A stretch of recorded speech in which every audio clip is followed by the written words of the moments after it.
1. There is therefore now no condemnation for those who are in Christ Jesus. Now these are the men who came to David at Ziklag, while he could not move about freely because of Saul the son of Kish, and they were among the mighty men who helped him in war. They were bowmen, and could shoot arrows, and sling stones with either the right or the left hand. They were Benjaminites, Saul's kinsmen. The chief was Ahiezer, then Joash, both sons of Shemaiah of Gibeah, also Jeziel and Pelet, the sons of Asmaveth, Perikah, Jehu of Anathoth, Ishmaiah of Gibeon, a mighty man among the 30, and a leader over the 30. Jeremiah, Jahaziel, Johanan, Jozabad of Kedarah, Aluzai, Jeremoth, Beliah, Shemariah, Shephatiah, the Huraphite, Elkanah, Ishiah, Azarel, Joazer, Jashobeam, the Korahites, and Joelah, and Zebediah, the sons of Jeraham of Gedor. From the Gadites there went over to David at the stronghold in the wilderness mighty and experienced warriors, expert with shield and spear, whose faces were like the faces of lions, and who were swift as gazelles upon the mountains.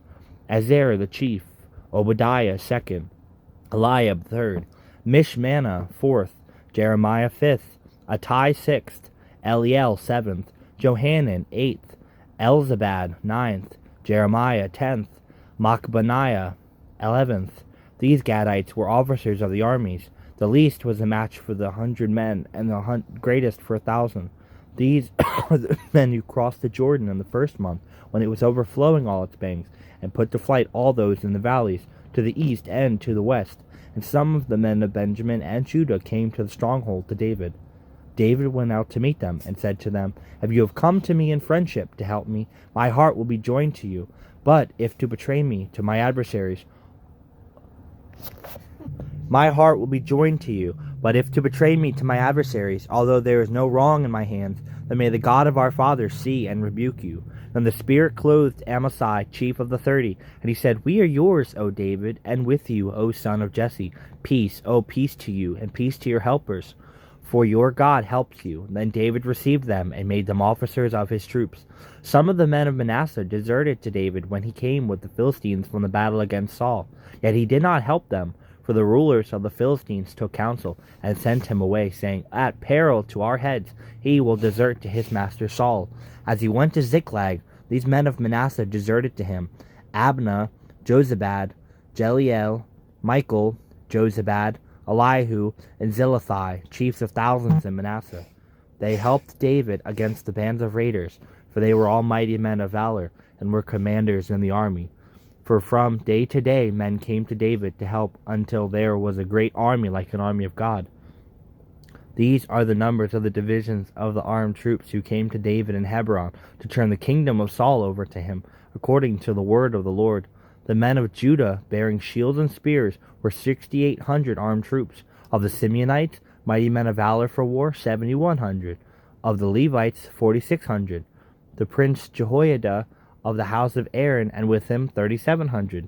Zadok, a young man, mighty in valor, and 22 commanders from his own father's house. Of the Benjaminites, the kinsmen of Saul, 3,000, of whom the majority had to be kept their allegiance to the house of Saul. Of the Ephraimites, 20,800 mighty men of valor, famous men in their fathers' houses. Of the half-tribe of Manasseh, 18,000, who were expressly named to come and make David king.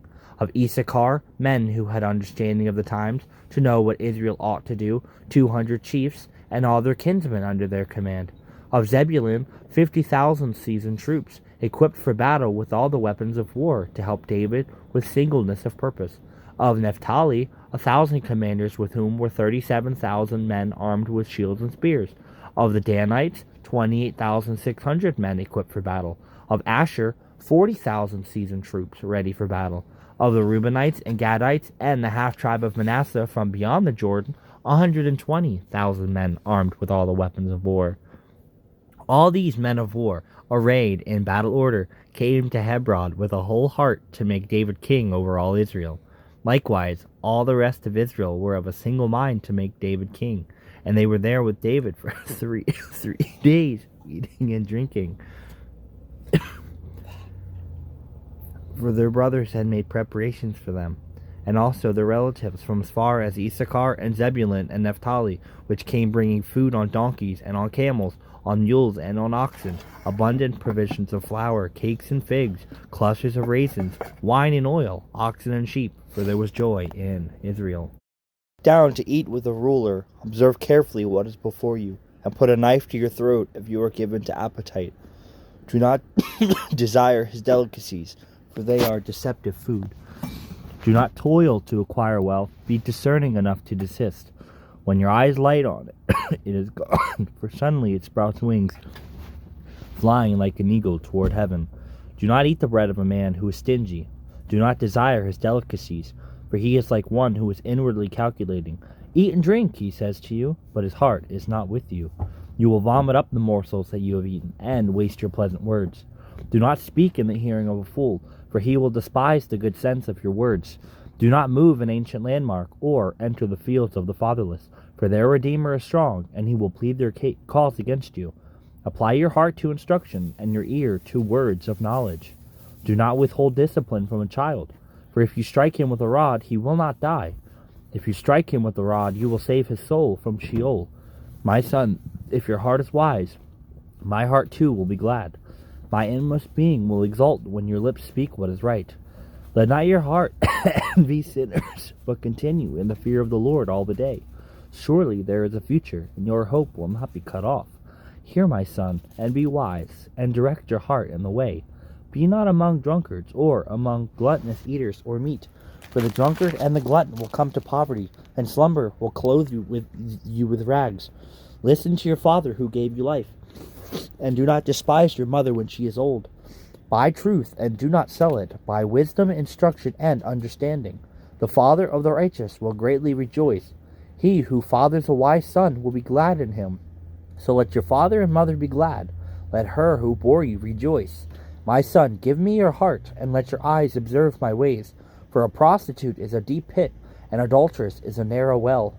She lies in wait like a robber, and increases the traitor among mankind. Who has woe? Who has sorrow? Who has strife? Who has complaining? Who has wounds without cause? And who has redness of eyes? It's those who tarry long over wine. It's those who go to try mixed wine. Do not look at wine when it is red, when it sparkles in the cup and it goes down smoothly. But in the end it bites like a serpent, and it stings like an adder. Your eyes will see strange things, and your heart utter perverse things. You will be like one who lies down in the midst of the sea, like one who lies on the top of a mast. Oh, they struck me, you will say, but I was not hurt. They beat me, and I did not feel it. When shall I awake? I must have another drink. All right to be human. When your mind wanders while you're praying, don't be surprised or upset. Simply return your attention to me. Share a secret. Smile with me, knowing that I understand. Rejoice in my love for you, which has no limits or conditions. Whisper my name in loving contentment, assured that I will never leave you or forsake you. Intersperse these peaceful interludes abundantly throughout your day. This practice will enable you to attain a quiet and gentle spirit which is pleasing to me. As you live in close contact with me, the light of my presence filters through you to bless others. Your weakness and woundedness are the openings through which the light of the knowledge of my glory shines forth. My strength and power show themselves more effective in your weakness. Deuteronomy 31:6.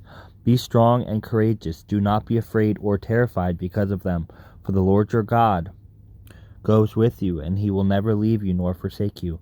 1 Peter 3:4. Instead, it should be that of your inner self, the unfading beauty of a glory and quiet spirit, which is of great worth in God's right. 2 Corinthians 4:6-7. For God, who said, "Let light shine out of darkness," made his light shine in our hearts to give us the light of the knowledge of the glory of God in the face of Christ. But we have this treasure in jars of clay to show that this all-surpassing power is from God and not from us. 2 Corinthians 12:9. But he said to me, "My strength and power are made perfect and show themselves most effective in your weakness." And there was a strife between the herdsmen of Abram's cattle and the herdsmen of Lot's cattle, and the Canaanite and the Perizzite dwelled then in the land. Abram said unto Lot, Let there be no strife, I pray thee, between me and thee, and between my herdsmen and thy herdsmen, for we be brethren. Is not the whole land before thee? Separate thyself, I pray thee, from me. If thou wilt take the left hand, then I will go to the right. Or if thou depart to the right, then I will go to the left. Genesis 13, 7-9. When he found out that his herdsmen were fighting with Lot's herdsmen over the best pastures for their flock, Abraham immediately took action. Rather than insisting on his own rights, after all, God had promised the land to him, not to his nephew. Abraham stepped back and allowed Lot to make the first choice of which direction to take his herds. Abraham could have pointed out that he was older, that he had the promise from God, and that everything Lot possessed had come to him because of his association with Abraham. But instead, Abraham humbly deferred his own best interest because of their testimony, and was more important to him than a well-watered pasture. If we do not insist on going our way, there will be fewer conflicts in our lives. Only by pride cometh contention, but with the well-advised is wisdom.